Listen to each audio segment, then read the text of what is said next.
हमें यह जानना जरूरी है कि हमारा कान आखिर काम कैसे करता है और इसके काम क्या क्या है। हालांकि हमारे कान का सुनने के अलावा भी बहुत कुछ काम है जिसके बारे में हम जानेंगे। देखिए, हम सब जानते हैं कि हमारा कान हमें सुनने में मदद करता है और हम जितना भी इंफॉर्मेशन लेते हैं उनमें से 13% इंफॉर्मेशन अपने कान से ही लेते हैं, मतलब सुनकर लेते हैं। इसलिए पहले हम ये जानते हैं कि हमारा कान कैसे बना हुआ है।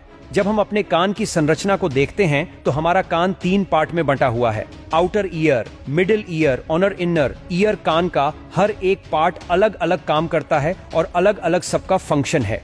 सभी साउंड को प्रोसेसर करने का काम करते हैं।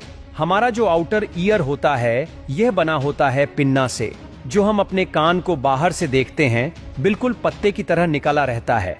और इसी पिन्ना के बीच में एक गड्ढा सा बना होता है जिसे कोंचा या कोणका कहते हैं। और इसी पिन्ना के बीच में एक छेद होता है जो कि लगभग 3 सेंटीमीटर लंबा कैनाल बनाता है, जिसे एक्सटर्नल ऑडिटरी मीटर कहते हैं। देखिए, पिन्ना का काम क्या होता है। ये पिन्ना मूव नहीं कर सकता। जैसे बाकी एनिमल्स अपने कान को हिला सकते हैं, मनुष्यों में ये स्थिर रहता है और इसका काम ये होता है कि ये हमारे सराउंडिंग में जो भी आवाज आती है वो आवाज का मतलब जो भी एयर प्रेशर में वेरिएशन होता है उसे वातावरण से कैप्चर करके ये साउंड वेव को एक्सटर्नल ऑडिटरी मीटर्स में ट्रांसमिट कर देता है।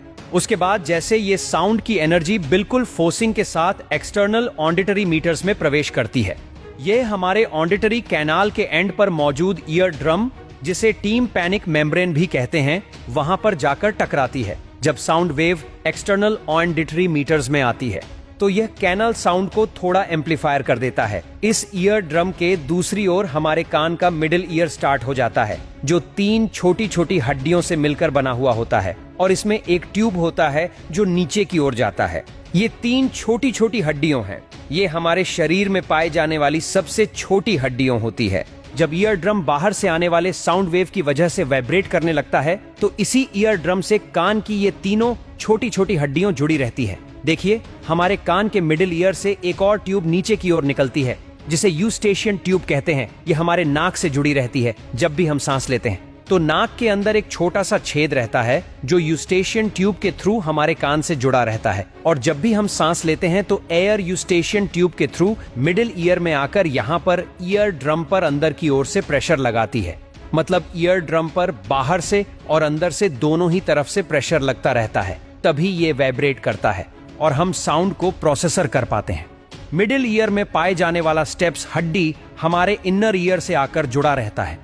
हमारा इनर ईयर भी 2 भाग में बंटा रहता है। एक होता है कोक्लिया, जो इसके पीछे इससे जुड़ा हुआ होता है। हमारा वेस्टिबुलर सिस्टम, जो हमारे शरीर को संतुलन बनाए रखने में मदद करता है।